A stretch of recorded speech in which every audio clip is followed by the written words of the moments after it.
What's poppin', people? It's your boy Eric Drell back with another Magic the Gathering video. Today we're going to start part one of our Zendikar Rising set review. We're going to look at every single card in the set and evaluate them for limited. I might throw in some tidbits in constructed, but for the most part I'm just going to talk about how they're in limited. So we're going to start off with white. And then we're going to go move through the colors, through the multicolored artifacts and lands, and I'll hit on the double face cards as we go through the colors. So I'll hit the white ones while we're doing white. So without further ado, let's jump into it. The first one is Allied Assault, 2 and a white for an instant, uncommon. Up to 2 target creatures. Each get +X till end of turn, where X is the number of creatures in your party. So this is the first instance we see of the party mechanic. Basically, your party consists of up to one each of cleric, rogue, warrior, and wizard. And they forgot the end parenthesis on here. That's funny. So basically, if your creature is somehow multiple types, which some of them are, let's say it's a rogue warrior or whatever, it only counts as one of those. So in limited, it's not hard to get 2 or even 3 members of your party, I think. I don't think it's unreachable to get 4. In limited, board states get, clogged up sometimes. I'm going to evaluate party as if you're going to have, between 2 and 3, I guess, party members, just kind of by accident. Almost every creature in the set is one of the 4 types, besides like elementals, and there's a lot of green cards that aren't, or like the beast type ones that you wouldn't expect to be like humanoids. So yeah, party is, I think, pretty much a limited only mechanic. And I don't think it's going to see constructed, but it is a major player in limited for sure. But this particular card, I think it's fine. Give each creature 2 different creatures +2/+2 or +3/3 ish. And it's fine. It's nice that it's an instant. This is nothing more than like a C. You might even cut it in like a party deck. So I actually like C- for it because it's kind of just like a crappy like combat trick. So unreliable combat trick, and it's just awful if you top deck it like all combat tricks. So I'm giving that one a C. Sorry, C- for Allied Assault. Next up, Angel of Destiny, 3 white for a creature Angel Cleric at Mythic Rare to 2/6, has flying and double strike. Whenever a creature you control deals combat damage to a player, you and that player each gain that much life. Okay. And at the beginning of your end step, if you have at least 15 life more than your starting life total, each player Angel of Destiny attacked this turn loses the game. This is such a weird card. So this is a trigger. So I think you deal the damage and then they gain the life back. So I think their life total doesn't actually change. But then you gain life. At first when I thought this, when I read this, I was like, oh, it prevents the damage and then you both gain the life. But no, it just they're dealt damage and then the trigger goes on the stack. And then they gain the life back. I'm not touching this in limited. Like, this is such a weird card, and you're kind of on this game plan where if they kill this, you're in trouble. Because your game plan just turns into this because you're not dealing any damage. So I don't like it. I think it's an F. I would not play this card. I could be wrong, but I'm not touching it. Next up, we got Angel Heart Protector, 2 and a white. It's a creature human cleric at common. It's a 3/2, and when it enters the battlefield, target creature you control gains indestructible until end of turn. Decent body, decent effect. It's a one-time effect. It's a cleric. White is primary in clerics, and then warriors second, wizards third, and then there's no rogues, I believe. So, so this is just another cleric. Yeah, it's fine. It's like a C. I like the effect. Gets one of your guys in for an attack, so that's not bad. Next up, we got Archon of Ameria, 2 and a white for a 2/3 Archon. At rare, it's got flying. Each player can't cast more than one spell each turn, and non-basic lands your opponents control enter the battlefield tapped. Let's see. So it's kind of like a rule of law, which rule of law, like if you're behind, it's not a good card because you can't really catch up because you can only play one spell. But if you're ahead, it can be good. And then non-basic lands your opponent's control enter the battlefield tapped. And limited, it's basically flavor text, and all the modal double face cards come in tapped anyway, except the mythic rares. So you're forcing them to come in tapped. I think there's a couple more that can come in untapped, like the kicker one. But if you want a 2/3 for 3, that's not bad. Just kind of a weird, annoying hate bear. It's, I think, did I grade this one? It's like a C. Sorry. This one, it's a little better than a Windrake because it's got the 3 toughness. So, kind of a weird card. You could first pick it. Wouldn't be that happy about it. But it's just an annoying card that they're probably going to have to deal with. So I think C+ for Archon. Next up, we got Archpriest of Iona. It's just 1 white mana for a star 2 human cleric at rare. Archpriest of Iona's power is equal to the number of creatures in your party. And again, cleric, rogue, warrior, and wizard. So this one's a cleric. So it's always going to be at least a 1/2. At the beginning of combat on your turn, if you have a full party, target creature gets +1/+1 and gains flying until end of turn. So this one, it's often going to be at least a 2/2 or maybe even a 3/2. For 1 mana, that's really good. So I do like that. Obviously, turn 1 you're not going to get that, but by turn 2 you can have a 2/2 attacking in. So that's not bad. And then if you got the full party, you can give something flying. So this will be a 4/2 that you can just smack in for, or no, it would be a 5/3 actually because it gets +1/+1. But you're probably giving something else flying. But flying's a good ability. Gives a boost too. I like this card. You could first pick it and go hard at the party. Go hard at the party, yeah. Okay. It's a Rager card for sure. So I like B for Archpriest of Iona. I like it. And I think you can see constructed play too.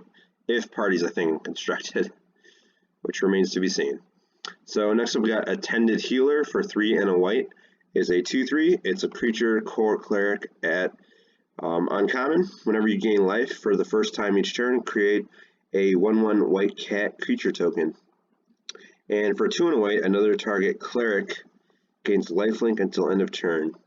So this is a really weird card. So it cares about life gain, makes cats, and gives clerics lifelink. So this is sort of like a cleric tribal card, which makes cats for some reason, not clerics. I don't know. It's really weird, but it's a mana sink, gives lifelink. Can't give itself lifelink, which is annoying. But for 4 mana, I want at least like 3/3 in stats, but it's a 2/3. Pumps out tokens. If you have other life gain synergies, like, you know, it could be good, but it only makes 1 cat per turn. First time each turn, yeah. So 3 mana is a lot for lifelink, I think. This card's like a C+, I think. If you have a lot of clerics, it's good, but otherwise, I'd probably pass on it. And you need lifelink, or you need like life gain to make it work. I don't know if I'd rely on the the 2 and a white ability. Yeah, so I'm giving this a C+. Next up, we got Canyon Jerboa. 2 and a white for a 1/2. It's a mouse, and it's an uncommon. Has landfall. Whenever a land enters the battlefield under your control, creatures you control get +1/+1 until end of turn. So this is the first landfall card we're seeing, and I think it's actually a pretty good one. +1/+1 to your whole team for just playing a land. That's solid. Unfortunately, it's just a cruddy body for a 1/2 for a 3, but you're really playing this for the ability. Hopefully you're in like the green-white or white-red like landfall deck. Although I think white-red is more like a warrior deck, but anyway. Yeah, this one's solid. I would like to have one of these in my landfall decks. So I think it's like a B-. Would get higher if it's had a better just body to start with. But it'll often be a 2/3 at least, which is, passable. Next up, we got Cliffhaven Sellsword. For 1 and a white, it's a 3/1 core warrior at common. Yeah, it's fine. It's a warrior. You'll play the 3/1 for 2. It's like a C-. Punishes them for stumbling. This can get in for 6 damage, whatever. It's a 2-mana 3/1. We've seen these a million times with a relevant type. Next up, we got Dauntless Unity. 1 and a white for an instant at common. Kicker for 1 and a white. Creatures you control get +1/+1 until end of turn. If the spell is kicked, those creatures get +2/+1 until end of turn instead. So not an additional +2/+1, it's just 1 more power. So instead of +1/+1, they get +2/+1. So instead of Charge, which is a 1-mana card, you get Inspiring Call, which is for the same cost, I believe. Yeah, the card costs 2 and 2 white, I believe. Yeah, it's fine. If you're going wide, this is decent. It's an instant, which is nice. So it's nice that it's flexible. You probably want to kick this most times, but the bonus for kicking it isn't all that great. So you're probably going to cut this more often than not, I'll be honest. But it's like a D+. I would give it. You're probably going to cut it. Next up, we got Disenchant. You all know what this one does. 1 and a white, instant, destroy target artifact or enchantment. On Arena, best of 1, you're probably not playing it unless there is a toxic like equipment or something. Or maybe a good enchantment. Can't think off the top of my head, but it's a better like best of 3 card. So it's like a D in best of 1. I would give it. Next up, we got Ameria Captain, 3 and a white. It's a 1/1 Angel Warrior at uncommon, flying and vigilance. When it enters the battlefield, put a 1/1 counter on it for each creature in your party. So it counts itself. So this is always going to be at least a 2/2 with flying and vigilance, which is fine. If you have even 1 more creature, it's a 3/3 for 4 flying vigilance, which I think is really good. So that's a good rate, and it can even get up to 4 counters, so it could be a 5/5 for 4 with Flying Vigilance, which I think is insane. So this is a really good card, especially in the party deck. Pick this up definitely if you're in that deck. Or, it's just a good white card, and you're going to have, incidental other types. So I think this one's like a B. I really like this card, so pick that one up. Next up, we got Expedition Healer, 1 and a white for a 2/2 core cleric at common. Has vigilance and has lifelink as long as you control another cleric. Yeah, this one's really forgettable. I already forgot what it does. Yeah, if you got more clerics, put it in. If not, it's just like whatever. So this is like a D+. And it's a cleric, so if you need clerics for your party, then you got this, but you can definitely do better.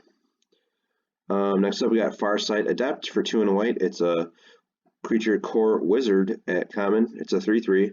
And when it enters the battlefield, you and target opponent each draw a card. So 3-mana 3/3, that's already really good. It's a wizard, which is weird for white, but they're trying to spread out the types. So and you and opponent each draw a card. So card draw in white. It's bad card draw because it helps your opponent, but you get a 3/3. So, I'm on board. It's like a C, and it's a wizard for your party decks, and I'm happy with it. And it's kind of cool that white gets a little bit of card draw, even though it's kind of symmetrical. So there you go. Next up, we got Fearless Fledgling, 1 and a white for a 1/1. It's a creature griffin at uncommon. Has landfall whenever a land enters the battlefield under your control. Put a +1/+1 counter on Fearless Fledgling. It gains flying until end of turn. So I think the funniest part of this card is the art. I think it's like an Angry Birds reference or something, because the card looks just insane. Like it's a bird that's like it's like a baby bird, I guess. I don't know. I think this card's pretty good. It'll often be at least a 2/2 and then a 3/3, 4/4. Just grows throughout the game, and every time you play a land, it can fly, so and gets bigger. So nice that it gets counters and not just +1/+1 until end of turn. Yeah, I like it. I think this is like a B. It's a good 2-drop. Unfortunately, it's only a 1/1 to start with, but right away it'll be a 2/2, and then you can attack. So not bad. So B for Fearless Fledgling. Next up, we got Felidar Retreat, 3 and a white for an enchantment at rare, and whenever a land enters the battlefield under your control, choose one. Create a 2/2 white cat beast creature token, or put a +1/+1 counter on each creature you control. Those creatures gain vigilance until end of turn. So really good payoff for the landfall deck. You probably want to play this turn 5, because then you get a cat or counters immediately. Just if you have multiple land drops, it's really good. You can make, any combination of cats plus counters. So really like this card. Unfortunately, like for 4 mana, you get a 2/2 the first time, which but then it's just incremental advantage from there. And for no mana, you get the trigger. So that's pretty good. This is a really good card. Snap first pick every time. So I'd give this one like I'd probably give it an A. It's just a really good card, and this card's cool because my boys at One More Mana had this as their preview card. I think this was their first ever preview card. I could be wrong, but they got a good one, so that's pretty sweet. So yeah, A for Felidar Retreat. Next up, we got Journey to Oblivion, 4 and a white for an enchantment at uncommon. This spell costs 1 less to cast for each creature in your party. When Journey to Oblivion enters the battlefield, exile target non-land permanent and opponent controls until Journey to Oblivion leaves the battlefield. So, fail case, you have no creatures and it costs 5 mana. That's not the end of the world. We've seen lots of common removal, and uncommon removal costs about that much. So, with one creature, it's basically cast out, which was 4 mana, and then it just gets better from there. So with 2 creatures, it's Oblivion Ring. The art is really cool, I think. Don't know what's going on, but it looks sweet. Yeah, it's playable. You'll play it in every white deck, really, with creatures in it. So I like B for Journey to Oblivion, and it can even cost 1 mana, which I think is insane. So Kabira Outrider, 3 and a white for a 3/3 creature human warrior at common. When it enters the battlefield, target creature gets +1/+1 until end of turn for each creature in your party. So it'll always get +1/+1. And then if you have another creature, it'll get +2/+2. Obviously, 3+3/3 +4/+4. I mean, it's fine. You can probably get a swing in that you wouldn't have otherwise. So yeah, I think it's fine. It's like a C. Next up, we got Kitesail Cleric for a white mana. It's a creature core cleric at uncommon. It's a 1/1, has kicker, 2 and a white. It has flying, and when Kitesail Cleric enters the battlefield, if it was kicked, tap up to 2 target creatures. So you're paying 4 mana for like a 1/1 with flying. and then you get a kind of a marginal effect tapping 2 creatures. So in a really aggressive deck, I guess this gets rid of blockers for the time being, for that one attack. 1 mana 1/1s with flying, like I'm never impressed with, but at least this has an ability that makes it relevant later in the game. Could win you the game by tapping the 2 best things. So there's that. But I think it's a C, with the caveat that you pretty much have to be aggressive if you're playing this card. Okay. Next up, we got Core Blade Master. I think the art is cool on this card. For 1 and a white, it's a Core Warrior, uncommon. It's a 1/1, has double strike, and equipped warriors you control have double strike. I really wished there was more equipment in this set. There's really not that much, which was weird because the plant Nahiri cares about equipment, and this card cares about it, and it's like there's a couple other cards that care about it. There's like one rare white one and a couple other colorless ones, and it was. I wish there was more, but whatever. So, but if you can get some equipment and you can get some warriors, I think the white-red deck wants warriors and equipment, so this just slots right in there. But otherwise, it's kind of like a 2/1 that can just pick off 1 toughness creatures. So I like that, and this will probably go in my I was gonna say I was gonna go into my equipment EDH deck, but then again they have to have or they have to be warriors. So could see playing standard in like a equipment heavy deck with warriors. Limited, yeah, it's fine. You can equip this up or enchant it or whatever, and it'll be good. So I like it pretty much. I think it's like a C plus. Next up, we got Core Celebrant, 2 and a white. It's a creature core cleric at common. Creature core cleric common. It's a 1/4, and whenever Core Celebrant or another creature enters the battlefield under your control, you gain 1 life. So finally, a Soul Sister that triggers off of itself, which is cool, and they don't usually do that. But if you're in the life gain deck or you want some life and you need a cleric or something, you could do worse, but 3 mana for 1/4, not exciting. But if you're going wide, this can, keep you in the race for sure. Next up, we got I give it a C. Next up, we got Legion Angel, 2 and 2 white for a creature angel warrior at rare. It's a 4/3 with flying. When it enters and it's got a bunch of flavor text basically, but when Legion Angel enters the battlefield, you may reveal a card you own named Legion Angel from outside the game and put it into your hand. So if you somehow get 2 of these or more, then wow, you're getting there. But the thing is, don't you want both of those in your deck? Like, they're both good to draw. It's a rare.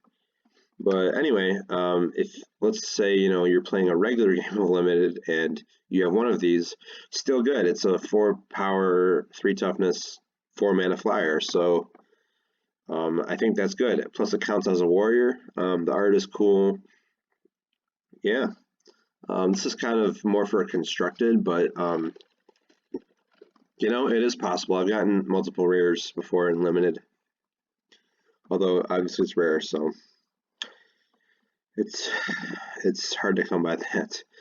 But I do like it. So I put it at like a B. Just a solid beater in the air. So it's always good. Next up, we got Luminarch Aspirant for 1 and a white. It's a 1/1. It's a creature human cleric at rare. At the beginning of combat on your turn, put a +1/+1 counter on target creature you control. People are like sleeping on this, I think, saying this is not good. Oh, it's only a 1/1. Yeah, but the next turn, the turn you play, it'll be a 2/2, which is, fine.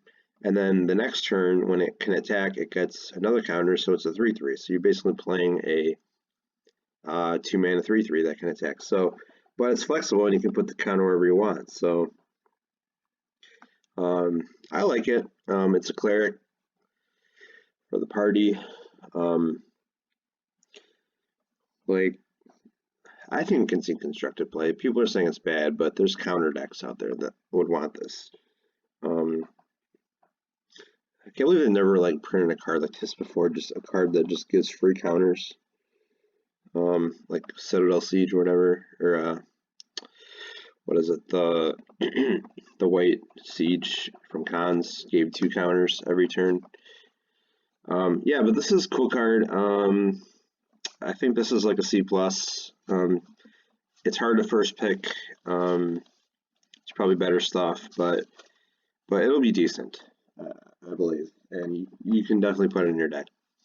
So next up we got McKindy Ox. Well, for 4 and a white, it's a 4/4 creature Ox at common. Excuse me. Has landfall whenever a land enters the battlefield under your control. Tap target creature and opponent controls. Yeah, it's fine. It's a bigger body. It's fine in the landfall deck. It'll get your guys through. So yeah, it's just a C. Next up we got Maw of the Skyclaves, 2 and a white for an artifact equipment at rare. And when Maw of the Skyclaves enters the battlefield, excuse me, when it enters the battlefield, attach it to target creature you control.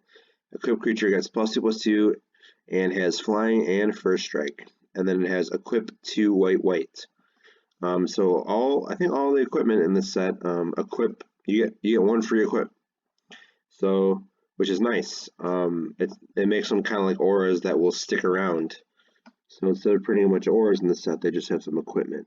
This one's pretty powerful for, it's like a dub plus flying, so, which apparently makes the common a rare. I don't understand that, but if you have a 1/1, let's say the Failcast, you have a 1/1.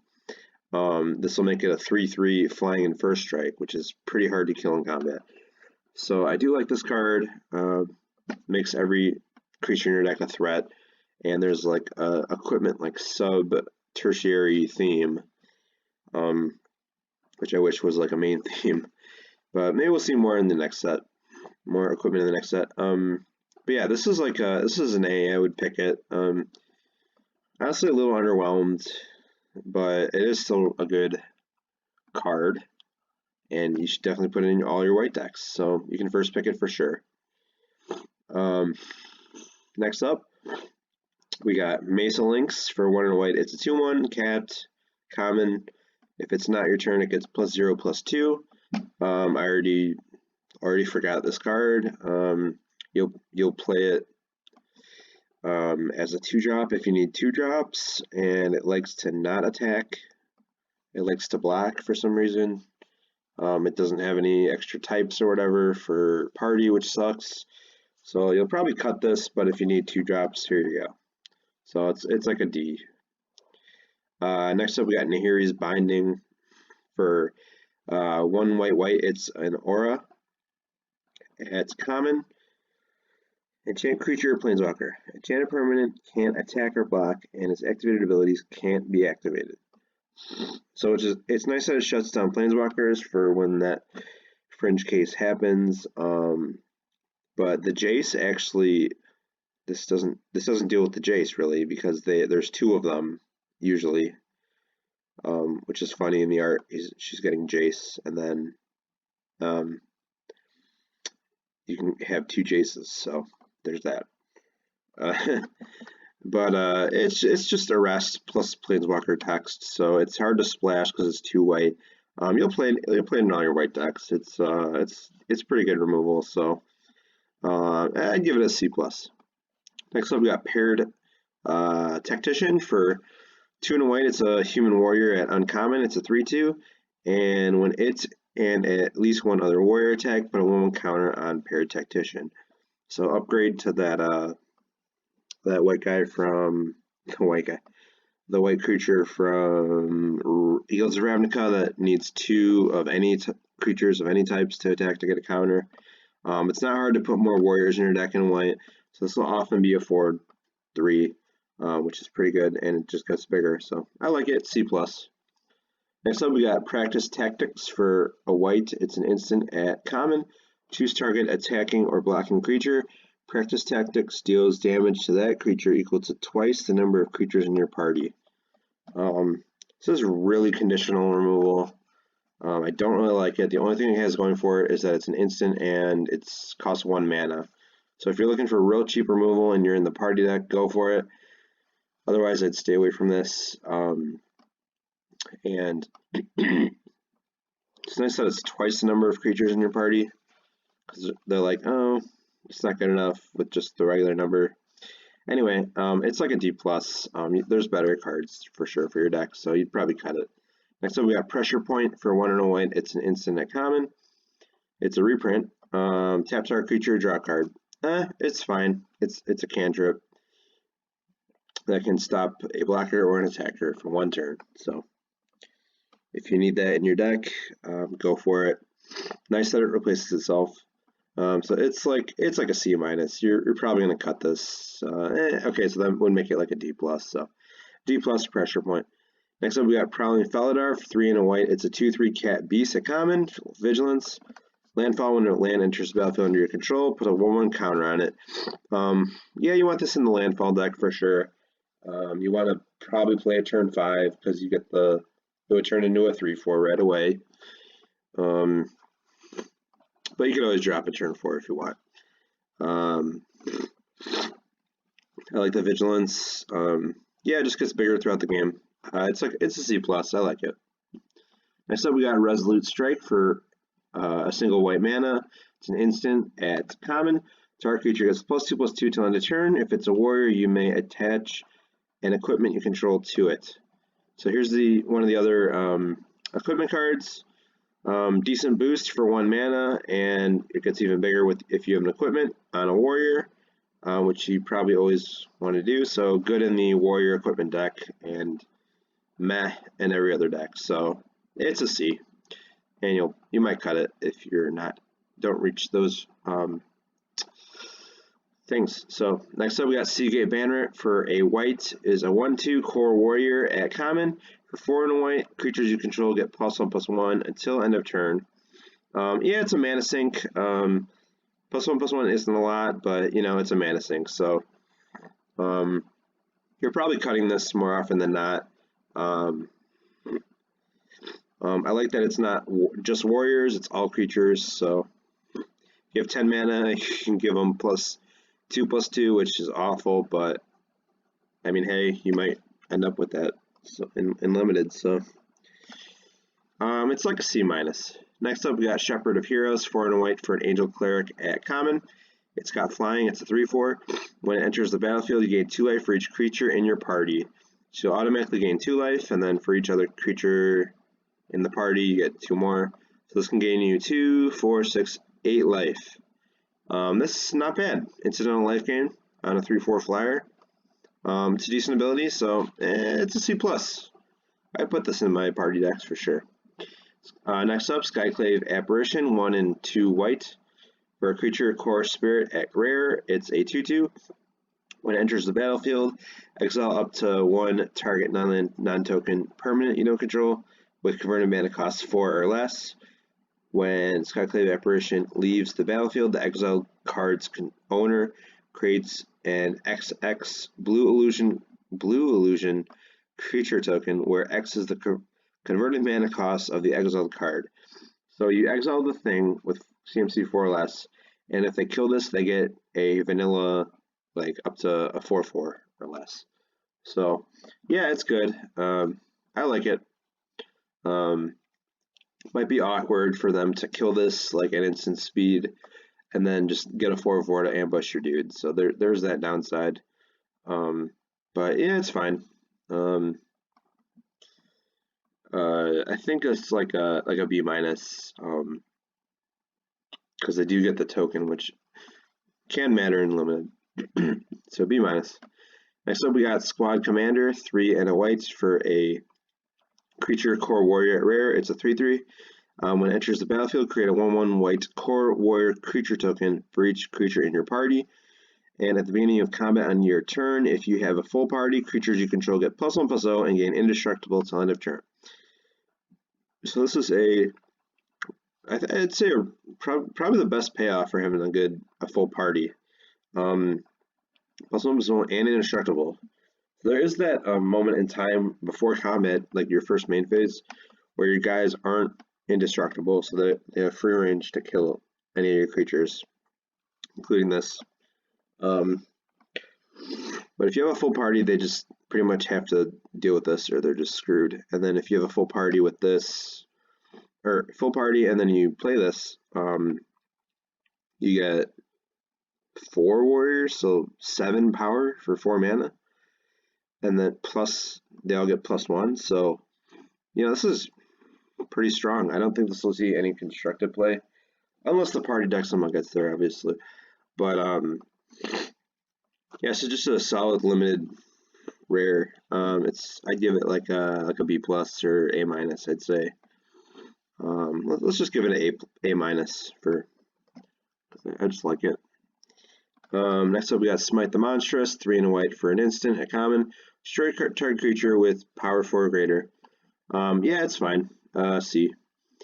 You might cut it, but if you don't have any more removal, then you might play it. Okay, so next up we got Tazim Raptor, 2 and a white for a 2/2 bird at common. Has flying, and when it enters the battlefield, you may return a land you control to its owner's hand.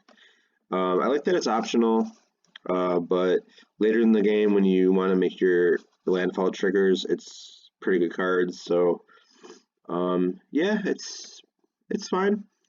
So it's like a C, and is relevant later in the game too, which is kind of nice. But you want to be in the landfall deck, so yeah. Next up, we got Tazri, Beacon of Unity, 4 and a white for a legendary creature, human warrior. At Mythic Rare, it's a 4/6. This spell costs 1 less to cast for each creature in your party, and you can pay. How do I even talk about this?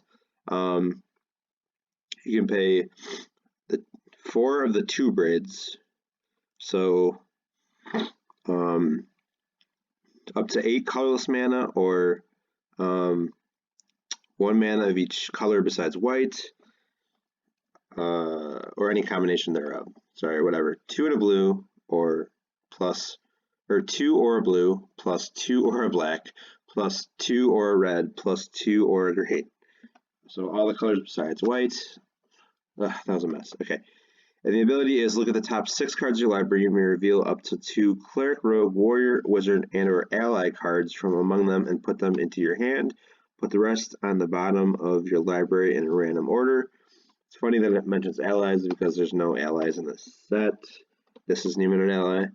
Yeah, this can be a 1 mana 4/6, which is crazy, which could happen. But you want to be in 5 colors, or 4 colors, which is not great fixing in this set, so good luck. But you can be in mono white and play it and do it, or be in 2 colors, maybe 3 colors, and pay 1, 2, 3, 4, 6 for the ability. I mean, that's could be okay. You get 2 of any of the dudes, so Tazri is fine, but it's just like a kind of a commander plant. I doubt this sees any standard play. But could cost 1 mana, so you get a lot for that. And it'll also often be 4 or even 3 mana. So kind of hard to evaluate, but it's kind of a bomb, especially in the party deck. So if you're in that deck, definitely, or if you pack one, pick one, this definitely try to be in the party deck for sure. So it's like a B+. I'm not too excited about it, honestly. So we're gonna look at the double face cards. A little preview of those, and there are 6. So 4 times 6 is 24. So you can actually run a whole mana base if you're a monocolor of 24 of just these cards and run 0 like in constructed. obviously, run 0 lands, which I want to see against the odds of that for sure. So let's get into them. The first one is the only one that's different on the back, which is Amiria's Call, which is on the back is a land. When it enters the battlefield, you may pay 3 life. If you don't, it enters the battlefield tapped, and it taps for a white. So with these, you can either play the spell, or you can play them as the backside. And the other one looks like this. It just comes to the battlefield tapped, and taps for a white. And that's what these all do. But let's get into each card. Amiria's Call is a 4 white mythic rare sorcery. Create 2 4/4 white angel warrior creature tokens with flying. Non-angel creatures you control gain indestructible until end of turn. Yep, Stone Cold Bomb. First pick it every time. Really good and limited. So, and obviously really good. It's good and constructed.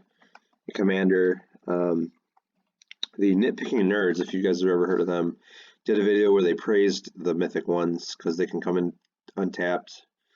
Yeah, so definitely get one of these for your constructed decks, or multiple of these. And limited, this is just really good. Two angels for 1 card, plus indestructible for the rest of your team until your next turn. So you can attack and block with indestructible, whatever you need.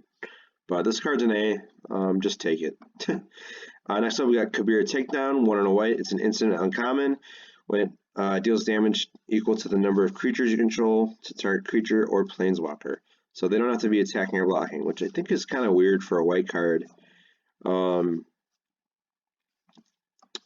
Yeah, it's pretty good removal, I would say. Plus it comes with the upside of being a land on the back. So there's really no reason to not play it. So play every one of these you get. And if you're in white, for sure take this. Yeah, it's like a B. Next up we got McKindy Stampede, 3 and 2 white for a sorcery at uncommon. Creatures you control get +2/+2 until end of turn. So the effect is whatever, but you want it because it has the option of being a land, obviously. So this one's like a C+, and you'll probably put it on all your white decks. Next up we got Undo Inversion, 6 and 2 white for sorcery at rare. Destroy all non-land permanents, and this one is also comes in tapped. Yeah, I mean 8 mana for a board wipe. How bad can these be to make us not play them? The answer is they have to be really bad. But this one's a board wipe on a land, so like you're often gonna play the land. But if you top deck this and you have a bunch of lands, it's like, well, now I have a board wipe, so go for it. If you need that, go for it. Plus, if you don't need a board wipe, you can just play the land, so which is awesome. These are all nice because of the landfall triggers, so there's that. I like this one too. It's like a B-. You could burst pick it, but I might not because that's 8 mana is a lot. And you might never get there in limited. But hopefully you're in the landfall deck, like an 18 land deck. Next up we got Sajiri Shelter for 1 and a white. It's an instant uncommon. Target creature you control gains protection from the color of your choice until end of turn. And then obviously it's the tap land. So it's like a bad God's Willing, but it's a land, so it's never dead. So play it. It's a C+. Next up we got Skyclave Cleric for 1 and a white. It's a core cleric at uncommon. It's a 1/3, and when it enters the battlefield, you gain 2 life. And on the back is a land that comes in tapped. So yeah, it's fine. Gains 2 life for 2 mana. It's a 1/3. It's a cleric for party, or it's a land, whatever you need. So I mean, this one's a 2-drop. So you'll probably often play the creature, unless you need the land, so it's up to you. But yeah, I think that's all the cards I wanted to cover. Let's check the artifacts if there's any like white ones down here. Nope. So that's about it. I hope you guys liked the white set review. I'm going to do another one real soon, maybe today, maybe later this week, or just we'll see what happens. But thanks for watching, and I'll see you guys next time.